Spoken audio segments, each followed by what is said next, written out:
महानायक र तपाईँको रोग एउटै हजुर हामी एउटै हो एउटै रोग हो। महानायक हाम्रो राय सम्माल दाइ र हामी धेरै कुरामा मिल्छौँ। करिब 22 वर्ष अघि लुकी लुकी आँखा तिमी नजुदाऊ त्यसरी बोलको गीत रेकर्ड गरेर सर्वाधिक चर्चा पाएका गायक हुन् धीरज राई। सानै उमेरदेखि गीत गाउन थालेका गायक धीरज राई भाग्यमानी गायकको रूपमा चिनिन्छन्, किनकि उनले जति पनि गीत गाए अधिकांश ती गीतहरू सर्वाधिक रुचाइएको छ।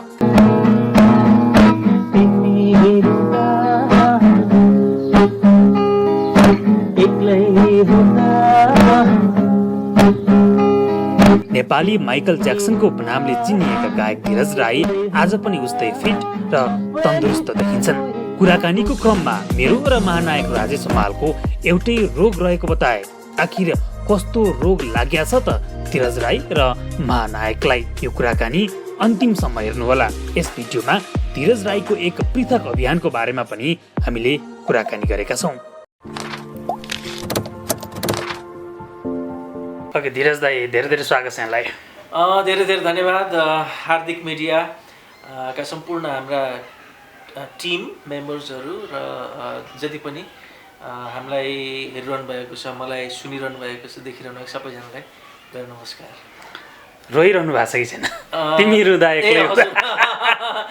हजुर, अब रोइने काम अब अहिले दुइटै छ है। अहिले विशेषतः अब कस्तो भने तिमी रुँदा एक्लै हुँदा म पनि त रोएको थिएँ भनेपछि अब हुन त अब अहिलेको यो कोभिडले गर्दा रुनु परेको स्थिति पनि छ। तर यो के अरे यो रुवाई चाहिँ छिटै नै बन्द होस्, सबै हाँसिरहन पाइयोस् होइन, लुकी लुकी हेर्न पाइयोस् होइन, सेक गर्न पाइयोस्, कति रुइरहने होइन। त्यो भएकोले गर्दाखेरि रुन नपरोस्। तर अब के गर्ने, गीत त्यस्तै छ, माहौल त्यस्तै छ। त्यो भएकोले गर्दा कोही कोही बेला जीवन अब रुनु हाँस्नु जीवनकै एउटा सिक्काको दुईटा पाटो हुन्छ नि। सो दुईटालाई एक्सेप्ट गर्नुपर्छ, तर सकेसम्म रुन नपरोस् है। तिमी रुँदा एक्लै हुँदा यो गीत रेकर्ड भएको कति वर्ष हुँदै? यो 12 वर्ष भयो। 12 वर्ष अगाडि रेकर्ड भयो। यहाँले गाउन थाल्नु भएको रेकर्ड भएको गीत पहिलो हो? होइन, रेकर्ड हुनुभएको गीत लुकी लुकी यो चाहिँ करिब 20 वर्ष भयो। 20 वर्ष अगाडिको गीत हो। कति तपाईँ बच्चैदेखि गाउन थाल्नु भयो क्या? म क्लास 9 मै हो नि। क्लास 9 मै मैले लुकी लुकी भन्ने गीत रेकर्ड गराएको थिएँ होइन। त्यो गीत रेकर्डिङ गर्दाखेरि चाहिँ कस्तो भन्दाखेरि अब रेडियो नेपालमा बाल कार्यक्रममा बज्यो क्या गीत। किनभने ठुलो पनि यसो मान्छेहरू ठुलो पनि नहुने नदेखिने गीत पनि अब भर्खर नौलो किसिमको आएको थियो होइन। त्यो भएकोले गर्दा अब ठुलो मान्छेहरूको भिडमा पनि प्रसारण गर्न नमिल्ने, त्यो भएकोले अब बुझ्न सकिन्छ कि यो बाल कार्यक्रममा बजेको गीत थियो। त तपाईँ हामी सबैले गेस गर्न सक्छौँ कि अब यो लुकी लुकी भन्ने गीत गाउँदा म सानै थिएँ, 8-9 क्लासमा हो। त्यो भएकोले 20 वर्ष भयो। 20 वर्ष भयो।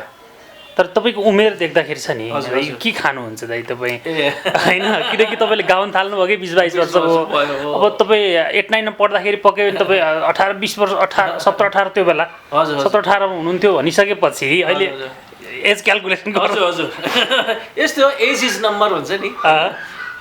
एज भनेको नम्बर मात्रै हो। अर्को कुरो अब मेरो के भने ट्याक्कै 25 देखि यो उमेर बढ्ने रोकियो कि यहाँदेखि अब अहिलेसम्म 25 को 25 यो हो होइन। महानायक र तपाईँको रोग एउटै? हजुर हामी एउटै हो। एउटै रोग हो। महानायक हाम्रो राय सम्माल दाइ र हामी धेरै कुरामा मिल्छौँ। उहाँ अलिकति उमेरको हिसाबले लागेको रोग चाहिँ एउटै नै हो। त्यही नै हो।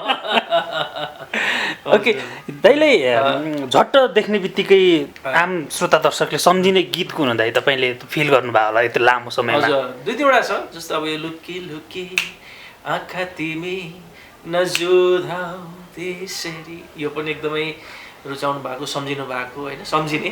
अब छ तिमी रुँदा एक्लै हुँदा म पनि त रोएको थिएँ, यो भयो। तिम्रा नयन तिम्रा तिम्रो माया छोडेर सक्दिन जान टाढा तिमीलाई भुलेर। पछिल्लो पटक चाहिँ Buddha was born in Nepal छन्।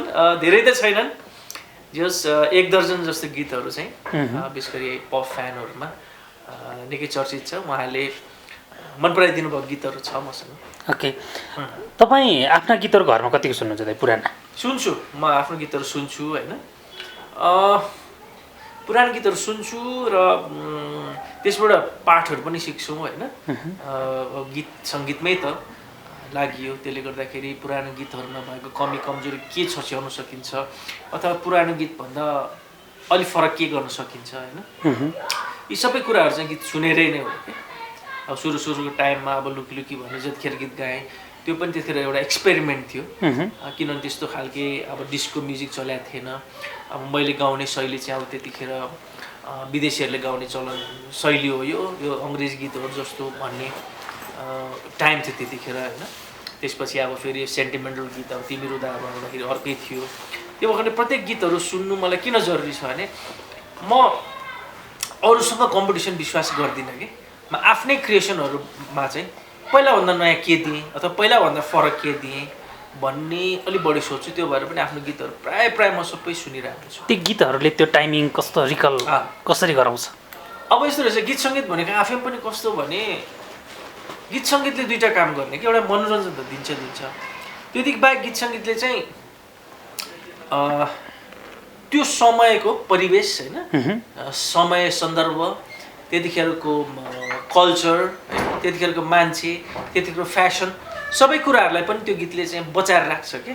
जस्तो लुकी लुकी आँखा तिमी नजर त्यसरी आजभन्दा 20 वर्ष अगाडिको होइन। अब लेटेस्ट भनेको मैले Buddha was born in Nepal. त अब यो दुईवटा गीतले नै दाँचेर हेर्नुहोस् कि लुकी लुकी गीत गाउँदाखेरि त्यतिखेरको समाज नै सानो थियो कि, त्यसबाट त्यही बुझिन्छ।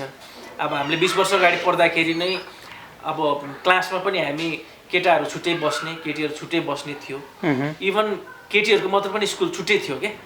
तर अहिले त्यो छैन। अब त्यतिखेर लुकेरै आफ्नो प्रेम गर्नुपर्ने अथवा चाहिँ क्लोज बन्द सोसाइटी थियो नि त, त्यो भन्ने कुरो बुझिन्छ।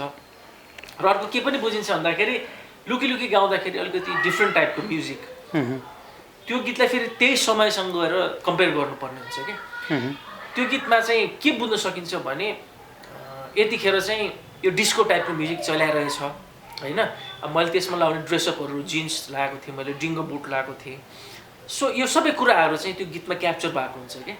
अब जस्तो अब अहिलेको मेरो पछिल्लो पटकको Buddha was born in Nepal भन्ने बित्तिकै के बुझिन्छ भनेदेखि बुद्धको लागि गाउनुपर्ने समय आएको रहेछ अहिले भनेर पनि बुझ्न सकिन्छ। अथवा Buddha was born in Nepal मैले तपाईँलाई के कम्पेयर गर्छु, लुकी लुकी पनि त्यतिकै हिट भएको गीत हो, Buddha was born in Nepal पनि त्यतिकै हिट भएको गीत हो होइन। त फरक के छ भन्दाखेरि बुद्धको लागि गीत गाउनुपर्ने बेला आएको रहेछ भनेर चाहिँ यसले बताउँछ होइन। बुद्धको लागि किन गाउनुपर्ने स्थिति आयो भनेर फेरि यसरी रिलेट हुँदै जान्छ। त्यही भएर गीत भनेको कुनै पनि समय सन्दर्भ त्यतिखेरको रहन सहनलाई पनि त्यो गीतले चाहिँ आफूमा क्याप्चर गरिरहेको हुन्छ। ओके धीरज दाइ, अब अहिले तपाईँ पछिल्लो समयमा बुद्ध बोर्न इन नेपाल भन्ने एउटा अभियान चलाइरहनु भएको छ, विश्वका धेरै सहरहरूमा पुगिरहनु भएको छ। यसको आवश्यकता कहाँबाट महसुस गर्नुभयो, के गरिरहनु भएको छ थोरै छोटो? अब कस्तो भने अब म कलेज पढ्थेँ त्यतिखेर, आजभन्दा करिब 2006-07तिर हो होइन। 12 वर्ष जति अगाडि चाहिँ म एमए पढ्दै थिएँ होइन, अङ्ग्रेजी साहित्यमा मास्टर्स गरेँ। अब मैले त्योभन्दा अगाडि मैले इन्जिनियरिङ विषय पढेको थिएँ। त एमए सेकेन्ड पढ्दाखेरि चाहिँ हाम्रो एउटा पुस्तक चाहिँ भगवान् बुद्ध चाहिँ भारतमा जन्मेको हो भनेर लेखिएको थियो। त्यहीबाट म चाहिँ सरप्राइज खाएँ कि बुद्ध चाहिँ भारतमा जन्मेको भन्ने किताब त हाम्रै देशमा हाम्रै मान्छेहरूले त्यो पनि एमए जस्तो हायर लेभलमा पढ्दै आइरहेको रहेछ। अब सोच्नुहोस् तपाईँ, एउटा किताब भनेको संसारमा ठुल्ठुलो देशहरू परिवर्तन गरिदिन सक्छ एउटा किताबले होइन। एउटा किताबले संसारभरि त्यसरी नै भ्रम पनि त्यत्तिकै फैलाइदिन सक्छ। त सोच्नुहोस्, अब हामीले लेखेको किताब अङ्ग्रेजी भाषामा छ र त्यो किताब लेख्ने राइटर लेखक पनि अङ्ग्रेज नै हुनुहुन्छ, चार्ल्स भ्यान्डर भन्ने। भनेपछि यो किताबले संसारभरि कति चाहिँ बुद्ध चाहिँ भारतमा जन्मेको हो भनेर कतिलाई चाहिँ यसले चाहिँ दिमाग यसको गलत प्रचार कतिको गर्यो होला भन्ने मलाई लाग्यो कि। त्यही भएर यो अभियान सुरु गरियो। गर्दै जाँदाखेरि 40 वर्षमा 40वटा देश गइयो होइन। करिब 12 वर्षमा त फोटै दुईवटा रहेछ बुद्धको, एउटा नेपाल र नेपालीले बुझ्ने फोटो अर्कै छ, संसारले बुझ्ने नै फोटो अर्को छ। अनि अर्को चाहिँ अनि मैले चाहिँ मेरो चाहिँ अभियान के भन्दाखेरि एक चाहिँ अब कस्तो हुन्छ भन्दाखेरि मान्छेले जहिले पनि आफ्नो विकास चाहिँ शरीर ठुलो हुनु मात्रै पनि होइन, सोचाइ ठुलो हुनु हो, आफ्नो आफ्नो विषयवस्तुमा अगाडि जाने हो होइन। त मलाई के लाग्यो भने अब मलाई एउटा प्रेमिकाको लागि गाउने अथवा चाहिँ आफन्तको लागि आफ्नो लागि गाउन मतलब पुगिसक्यो कि अब म के चाहिरहेको थिएँ भने अब आफ्नो टोलको लागि किन नगर्ने, आफ्नो सक्यो भने आफ्नो घरको गाउँघरको लागि किन नगर्ने, सक्यो भने आफ्नो प्रदेशको लागि किन नगर्ने, अझ सक्यो नेपाललाई किन नगर्ने, यसरी जानुपर्छ भन्ने जस्तो लाग्यो क्या मलाई। त मैले के सोचेँ भने अब गीतको तर्फबाट अब म प्रेमिकाको लागि होइन, अब म देशको लागि आफ्नो पहिचानको लागि गाउँछु भन्ने मलाई आयो क्या। किन भन्दाखेरि पहिलो कुरो म बुद्ध धर्म मान्ने मान्छे त हुँदै होइन, मेरो त एकदम फरक छ, म त किराँत धर्म मान्ने मान्छे हो। तर किन बुद्ध इम्पोर्टेन्ट छ भन्दाखेरि बुद्ध भनेको चाहिँ नेपालको राष्ट्रियता र राष्ट्रिय पहिचानको मुद्दा हो कि। नेपाललाई विश्वमा चिनाउने भनेकै सगरमाथाको देश, वीर गोर्खालीहरू देश र बुद्ध जन्मेको देश, यति नै हो। त यसमा बुद्ध चाहिँ अरू देशमा जन्मेको भनेर प्रमाणित भयो र यो किसिमको मेसेज जाने बित्तिकै नेपाल भन्ने लङ्गडो भइहाल्छ, नेपालको पहिचान लङ्गडो भइ नै हाल्छ कि। त्यो भएर यो गलत चिजहरू हटाउनु पर्छ भनेर चाहिँ मैले अभियान चलाएर संसारबाट चाहिँ यो गलत कहाँबाट आयो भन्दा पुस्तकबाट आयो। यो पुस्तकलाई अनि कसरी चेन्ज गर्ने, कसरी हटाउने भनेर विभिन्न म यो प्रोग्राम गर्ने सिलसिलामा जति पनि देशहरू जान्थेँ त्यो देशको लाइब्रेरी, त्यो देशको एम्बेसडर, एम्बेसी, कलेज होइन, म्युजियमहरूमा गएर चाहिँ यसरी आवाजहरू उठाउँदै। हस्, थ्याङ्क यू सो मच धीरज दाई, समय दिनुभयो, तपाईँको आफ्नो अभियानको बारेमा हाम्रो दर्शक श्रोतालाई बुझाइदिनु भयो, धेरै धेरै धन्यवाद यहाँलाई। हजुर, थ्याङ्क यू, तपाईँलाई पनि धेरै धेरै धन्यवाद र जति पनि हेरिरहनु भएको छ सबै नेपाली दाजुभाइलाई मेरो तर्फबाट शुभकामना।